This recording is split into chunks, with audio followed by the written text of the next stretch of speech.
Welcome to the deep dive. Today, we're doing just that, getting right into the gaming news you wanted us to look at. Mhm. Consider this your shortcut, you know? Yeah. We pull out the key stuff, the really interesting bits, so you're totally up to speed. Exactly. And you sent over a great mix stuff from that GameSphere podcast, leaks, hardware news, the works. Right, so our job is basically to filter it all down for you, give you the need-to-know insights. And there's plenty happening. It's a wild time in gaming. As always, we've picked out the highlights. Okay, let's dive right in then. First up, this massive, well, maybe more than a rumor now, Yeah. about Grand Theft Auto, the 7th. The internet seems pretty convinced. It does seem that way. The info you shared suggests the hype is already building, which maybe isn't surprising for GTA, but the details are something else, especially the scale. Yeah, the scale, the size of the world they're talking about. It's the reported expansion of Vice City that catches your eye first. And it's not just a little bit bigger, is it? No, not at all. The chatter is saying the map could be, get this, 300% larger than the entire map of GTA 6. 300%. That's hard to even picture, honestly, the sheer scope. It implies a massive world, obviously. But it sounds like it's more than just urban sprawl, too. Right.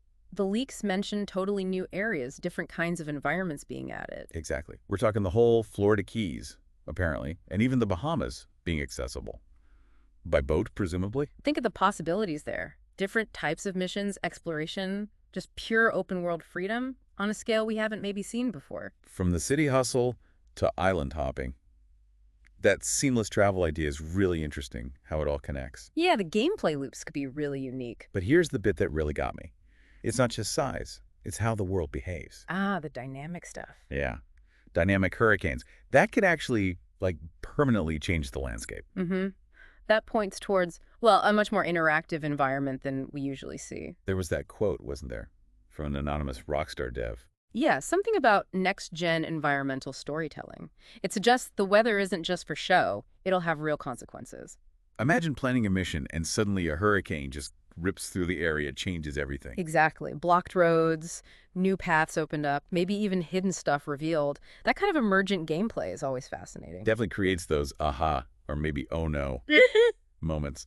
Okay, cool. So let's shift gears from the virtual worlds to the boxes that run them. Console news. Right. The eternal battle continues. We got some official specs, apparently, for the PlayStation 6. And they sound intense. Intense is a good word. If the reports are right, we're looking at potential 16K resolution. 16K at 240 frames per second. That's almost beyond current TVs, isn't it? Pretty much pushing the limit. But there was something else, something beyond the raw power. The Neuralink thing. Exactly, Neuralink compatibility. Yeah. And they specifically use the term adaptive difficulty. Okay, hang on. Adaptive difficulty via brainwaves. The console reads your mind to see if you're bored. That seems to be the idea. It learns from your brain activity, apparently, and adjusts the challenge accordingly. Wow. So, no more getting stuck or cruising through too easily. It just knows. Potentially, yeah. A constantly tailored experience. Keeps you right in that sweet spot of engagement. It's pretty futuristic stuff for a console. Definitely raises some questions about where gaming tech is headed. Okay, so that's Sony. What about Nintendo? No PSX rival specs, but an update to the Switch, right? That's right, a new model. The key things are the 4K OLED screen, which should look really nice, especially handheld. And the price. Officially $399. So a bit more premium than the original, but you get that OLED upgrade. But it wasn't just the screen, was it? There was something unusual about the controllers, the Joy-Cons. Oh yeah, the haptics. Micro-haptic feedback, they're calling it. Micro-haptics. What does that even mean in practice? Well, the podcast source described it as simulating really specific feelings, like individual raindrops hitting your hand. Yeah, Or don't leave me hanging. or the feeling of a spider crawling across your hand. Spider crawls? Okay, no thank you. Or maybe. That's incredibly specific. Right, it's either super immersive or super creepy, depending on the person, I guess. But you have to admit, it's innovative. A new way to use touch, feel textures, impacts. Adds a whole new layer, potentially. It definitely shows that drive for more sensory feedback in games. Okay, so from hardware back to software, a big release has been making waves. Oh yeah, Call of Duty, Zombie Apocalypse. It sounds like it landed with a huge splash. Huge is right. The report mentioned 5 million concurrent viewers on Twitch at launch. 5 million. Concurrently. That's staggering. Just massive. Tells you something about COD's staying power and how much people love the zombies mode and, the power of streaming. Absolutely sets a new benchmark. And they added VR this time, too. Yep, Horde VR mode. Sounds intense. It'd be intense how? Well, the podcast gave a friendly warning. Maybe keep some motion sickness pills handy if you try it. Huh. Okay. That's actually a pretty good endorsement in a weird way. Mm-hmm. Must be really immersive if it needs a motion sickness warning. That's one way to look at it. Shows the challenge of VR, right? Yeah. Balancing immersion with comfort. True. Okay, let's switch vibes completely now. Something a bit more nostalgic.